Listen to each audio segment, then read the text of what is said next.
अघोरी गणपति की कहानी एक प्राचीन मंदिर और एक साधक की रहस्यमयी घटना पर आधारित है, जो तंत्र विद्या और अघोरी साधना से जुड़ी है। इस कहानी में डरावने और अलौकिक तत्व जुड़े हैं, जो इसे और भी रोचक और भयावह बनाते हैं।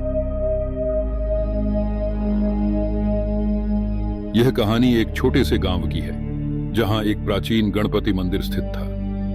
इस मंदिर के बारे में कहा जाता था कि यहाँ की गणपति प्रतिमा अघोरी गणपति के रूप में प्रकट होती है। गांव के लोग इस मंदिर के पास जाने से भी डरते थे, खासकर रात के समय, क्योंकि वहां से अजीबोगरीब आवाजें और चीखें सुनाई देती थीं। गांव के बुजुर्गों का कहना था कि यह मंदिर सैकड़ों साल पुराना है और यहाँ कभी एक महान अघोरी साधक ने गणपति की उग्र साधना की थी।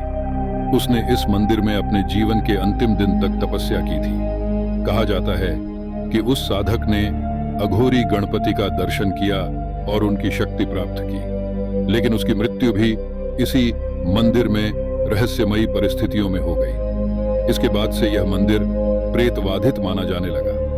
कहानी के अनुसार मंदिर में स्थित गणपति की मूर्ति सामान्य दिनों में बिल्कुल साधारण दिखती थी, लेकिन आधी रात को वह मूर्ति अघोरी गणपति के उग्र रूप में बदल जाती थी। कई लोगों ने यह दावा किया कि उन्होंने अघोरी गणपति को रात के समय मंदिर के अंदर विचरण करते देखा है। वे कहते थे कि मूर्ति की आंखों में लाल अग्नि जलती है और उसकी भयानक आवाजें सुनाई देती हैं।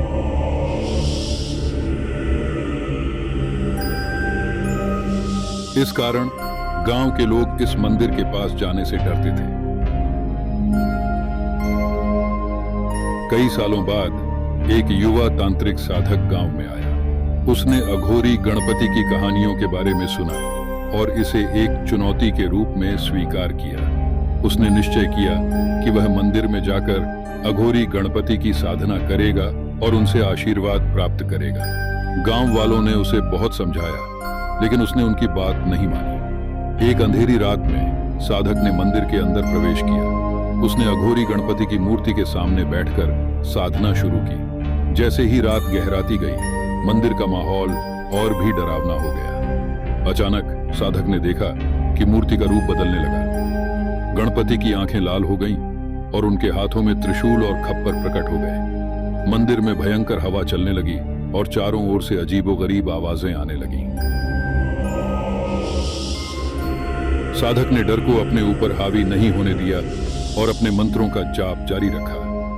थोड़ी देर बाद अघोरी गणपति ने प्रकट होकर उससे पूछा, क्यों आए हो यहां? साधक ने उत्तर दिया, मुझे आपसे भय नहीं है, मैं आपकी शक्ति प्राप्त करना चाहता हूं। अघोरी गणपति ने हंसते हुए कहा, जो मुझसे शक्ति मांगता है उसे अपनी कुर्बानी देनी पड़ती है। क्या तुम इसके लिए तैयार हो? साधक की आंखों में डर झलकने लगा, लेकिन उसने साहस किया और कहा, हाँ, मैं तैयार हूं। तभी अघोरी गणपति ने अपना त्रिशूल उठाया और साधक की ओर बढ़े। अचानक मंदिर में सब कुछ शांत हो गया। अगली सुबह गांव वालों ने मंदिर में साधक को मृत पाया। कहा जाता है कि उसकी आत्मा अब भी उस मंदिर में भटकती है और वह मंदिर अब भी डरावना है। यह कहानी बताती है कि तांत्रिक शक्तियां केवल उन्हीं के लिए है जो अपनी जीवन की कुर्बानी देने के लिए तैयार है।